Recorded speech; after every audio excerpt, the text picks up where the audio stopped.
Dans cette vidéo, je vais vous raconter l'histoire incroyable d'un braquage de 81 millions de dollars qui ont disparu dans la nature en 2016.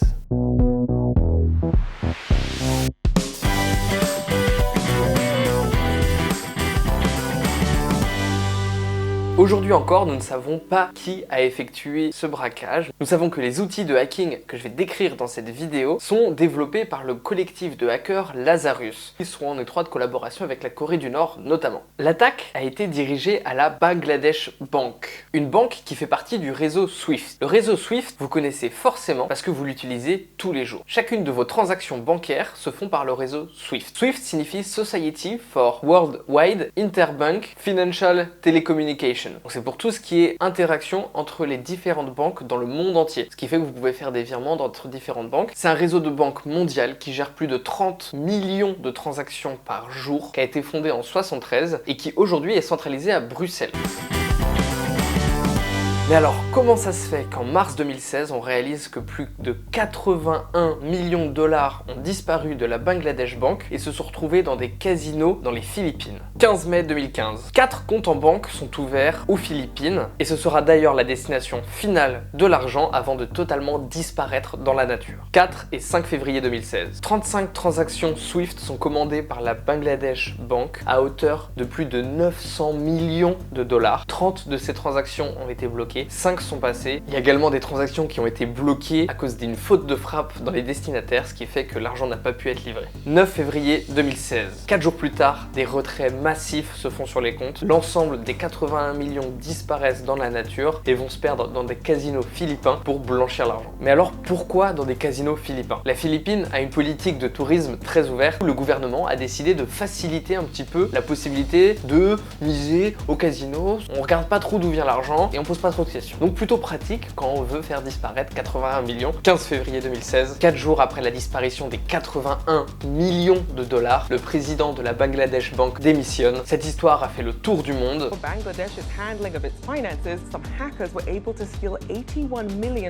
Un bad buzz incroyable pour cette banque qui n'a pas su gérer leur sécurité, puisque quand vous allez savoir comment ils se sont fait pirater, vous allez devenir fou.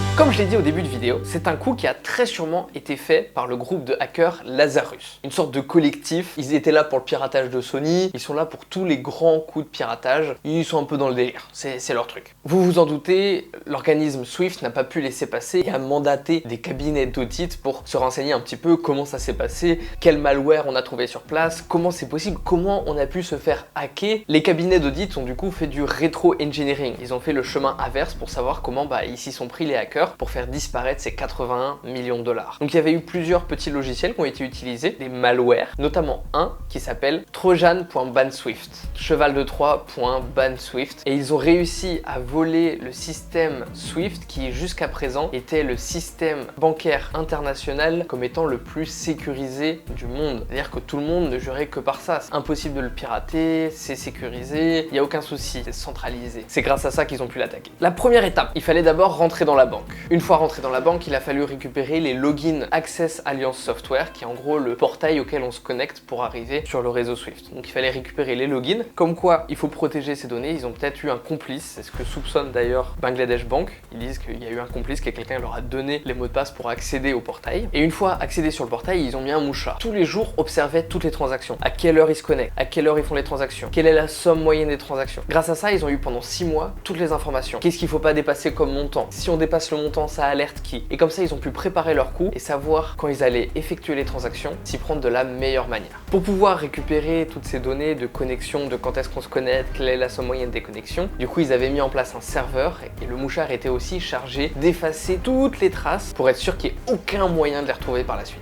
Access Alliance Software a mis une sécurité supplémentaire à leur système. Pour éviter toute fraude, dès qu'il y a un ordre à valider, il est imprimé sur une imprimante et puis ça laisse une trace papier et on est sûr qu'il n'y a pas de fraude. Les hackers se sont donc dit, c'est simple, on hack l'imprimante, on imprime un ordre, il y a une trace écrite, pas de problème. Et c'est ce qu'ils ont fait. Ils ont piraté l'imprimante, ils ont imprimé les ordres, il y avait une trace, aucune erreur dans les comptes entre ce qui est imprimé et validé et les transactions qu'ils ont émis de leur part. Et c'est comme ça qu'en 2016, 81 millions de dollars ont disparu dans la nature. Comme quoi, changer le mot de passe Wi-Fi de l'imprimante, peut-être que ça sert à quelque chose. En tout cas, si on a une banque. Donc la sécurité sur Internet, c'est très important. Je ne peux que vous recommander d'utiliser des outils pour vous protéger, surtout quand on parle d'argent. Et je suis très content de commencer cette chaîne sur les crypto-monnaies par une histoire qui parle du système Swift qui se fait pirater, parce que si jamais on utilisait les crypto-monnaies, ce ne serait jamais arrivé. Merci à tous d'avoir regardé cette vidéo, j'espère qu'elle vous aura plu. On se retrouve dès demain pour une prochaine vidéo axée crypto-monnaie. Si tu as appris quelque chose dans cette vidéo, éclate-moi ce compteur d'abonnés, qu'on arrive le plus rapidement possible aux 1000. On se retrouve dès demain.